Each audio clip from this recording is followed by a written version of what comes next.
from the Music Factory. Halo, selamat pagi kawan RBC Music Factory. Assalamualaikum warahmatullahi wabarakatuh. Di program RBC Talk Net.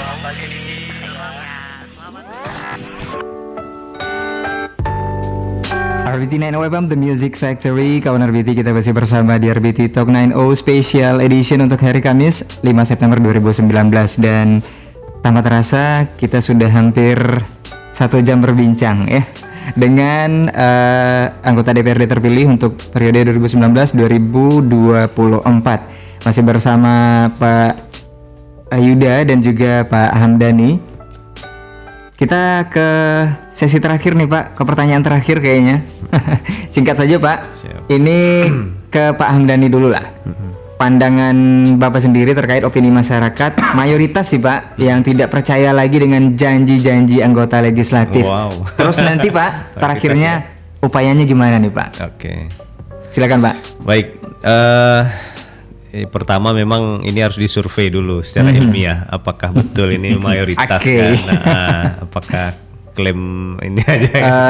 Beberapa kelompok gitu ya? Iya, klaim beberapa kelompok saja. Karena memang pertama janji ini kan pasti diminta pertanggungjawaban kepada publik dan kepada Allah tentunya kan, karena kita janji kepada manusia dan sebetulnya janji pada Allah juga, namanya janji kan. Kemudian bagaimana kalau memang itu mayoritas ya masyarakat tidak percaya lagi janji-janji politisi? Politisi seharusnya juga harus introspeksi. Karena memang mau tidak mau, sadar tidak sadar atau memang politik kita ini masih tradisional gitu. Nah, politisi ini masih high cost ya. Tadi cerita-cerita informal kan. Tapi itu nantilah di belakang ini cerita-cerita detailnya kan. Ya. Tapi memang politik kita ini high cost. Karena apa? Karena itu tadi kata-kata masyarakat tidak percaya janji lagi, percaya yang nyata-nyata aja lah gitu. Yang tadi itu maksudnya Pak ya? Iya. Nah, hal seperti ini yang harus kita ubah gitu. Karena pemimpin itu kan tergantung masyarakatnya, ya, dan saling mempengaruhi lah gitu. Pemimpin yang jadi itu biasanya mencerminkan siapa yang dipimpinnya gitu. Iya. Nah, ini yang harus kita ubah dan ini harus saling bersama-sama kita ubah. Bahwa politik itu sebetulnya tidak high cost kok. Kalau misalnya politisi merealisasikan janji-janji kampanye, tentunya terukur dan sesuai dengan kalau bahasa ini tupoksinya, tugas pokok dan fungsi. Yeah. Nah, kan tidak mungkin pula meminta sebuah kebijakan yang bukan fungsi legislatif gitu. Yeah. Itu tidak bisa juga gitu kan. Kecuali kalau saya wali kota tentu bisa. Itu pun masih harus bekerja sama nih kayak Bang Yuda kan. Beliau ketua Kadin Pekanbaru. Itu Kadin harus dimintakan masukan. Apa masukan untuk Pekanbaru ini? Mengapa kita defisit anggaran misalnya?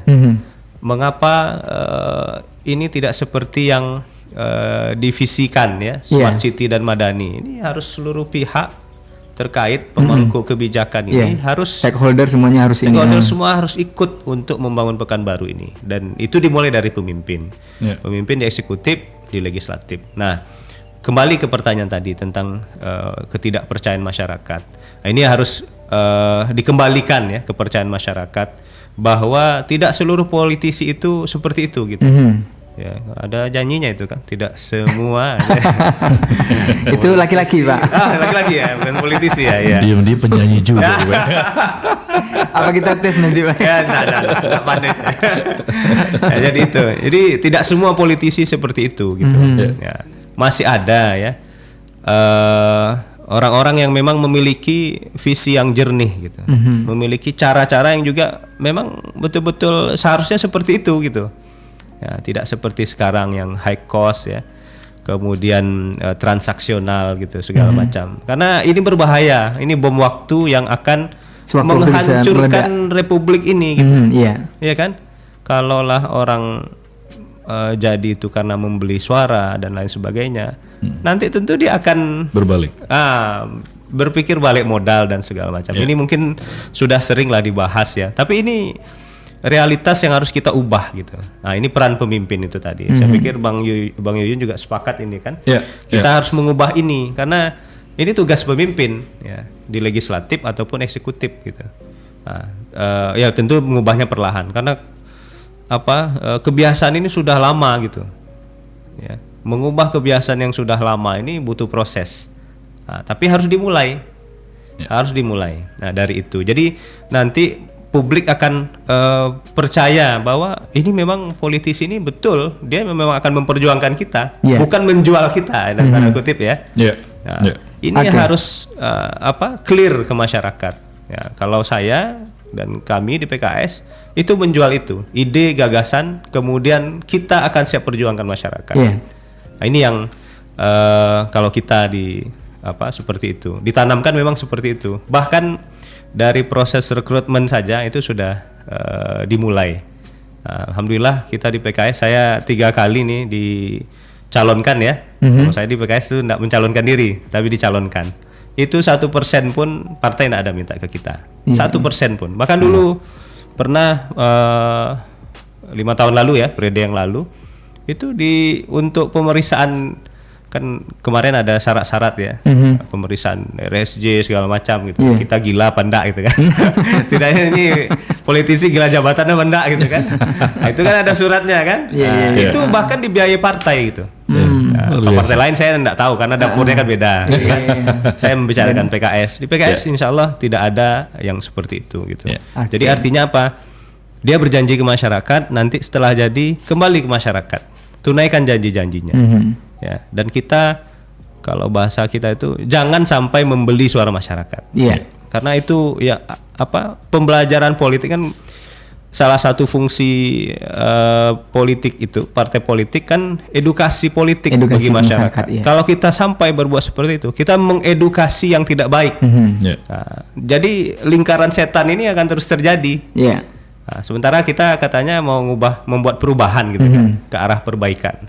Harus kita mulai, setidaknya dari proses itu. Menang kalah itu urusan belakangan lah gitu. Karena takdir itu ya. Takdir itu urusan akhir. Nah, gitu. Ke Pak Yuda, seperti apa ini pandangannya? Memang satu-satunya cara untuk menjawab itu adalah pembuktian. Itu saja. Jadi saya setuju betul dengan ketua. Jadi memang ada ilmunya itu adalah begini. A leader is a culture. Jadi yang namanya pemimpin itu menciptakan budaya.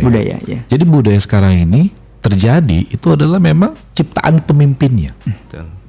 Makanya saya selalu bilang hati-hati dalam memilih pemimpin. Karena pemimpin itu yang menciptakan budaya. Saya pernah tes case loh waktu itu. Saking saya agak bingung ya dengan kalimat itu. Saya pernah coba di ketua. Jadi waktu itu saya di kantor, ya, saya tiap hari pakai baju rapi. Celana bahan saya bilang tadi, celana bahan, baju dimasukin segala macam kan, pakai sepatu resmi lah ya. Setiap hari, semua yang anak buah saya itu ngikut. Saya berpakaian seperti itu. Padahal tidak disuruh ya? Nggak disuruh. Kemudian saya pas baca itu saya coba, betul nggak ini? Ya kan? Saya ganti celana saya pakai celana jeans. Nggak sampai 3 minggu, semua anggota saya pakai celana jeans. Ya kan? Saya iseng lagi, ini kebetulan. Saya ganti lagi.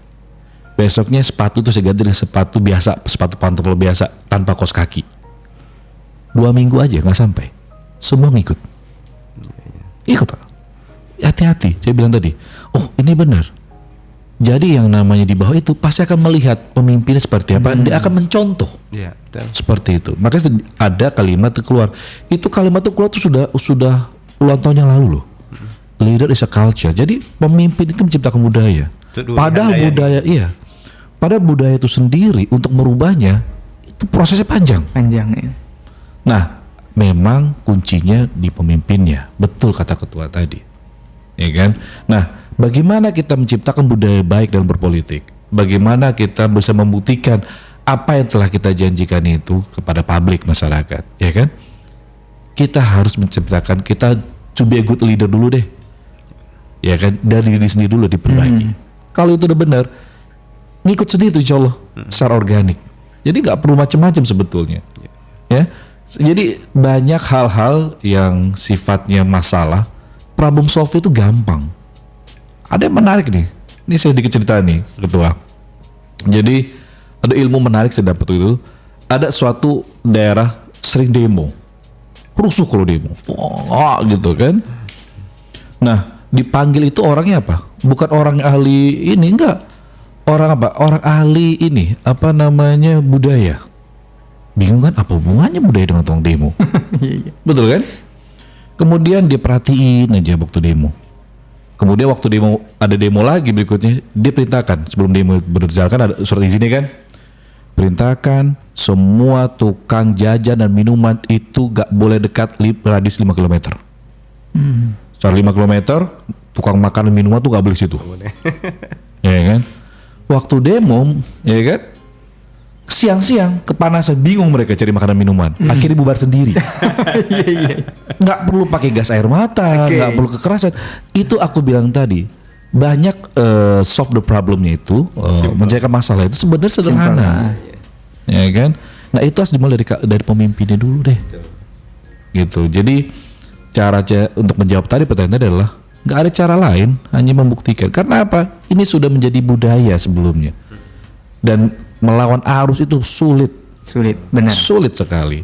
Nah, memang harus dimulai dari ketuanya dulu nih, ya kan? Nah, kalau ketuanya oke, anak buahnya insya Allah oke. Gitu lah kan. Itu aja Mas Rey, makasih. Terima kasih untuk Pak Yuda dan juga Pak Hamdani sudah berbincang dan berbagi dengan kita di sini dengan tema menanti komitmen anggota legislatif terpilih untuk penuhi janji kampanye. Mudah-mudahan ini yang dijanjikan bisa terrealisasi secara bertahap dan mudah-mudahan saja semuanya bisa terrealisasi Pak ya. Dan selamat juga untuk pelantikannya besok insya Allah. Mudah-mudahan semuanya berjalan lancar. Bareng ya besok ya. Bareng Pagi bersiang ya. Terima kasih Pak Yuda, terima kasih Pak Hamdani, dan terima kasih juga kawan RBT. Kita ketemu lagi di lain waktu dan kesempatan di station yang sama ya, di program yang sama juga. Billahi taufik wal hidayah. Assalamualaikum warahmatullahi wabarakatuh dan RBT everywhere. Salam.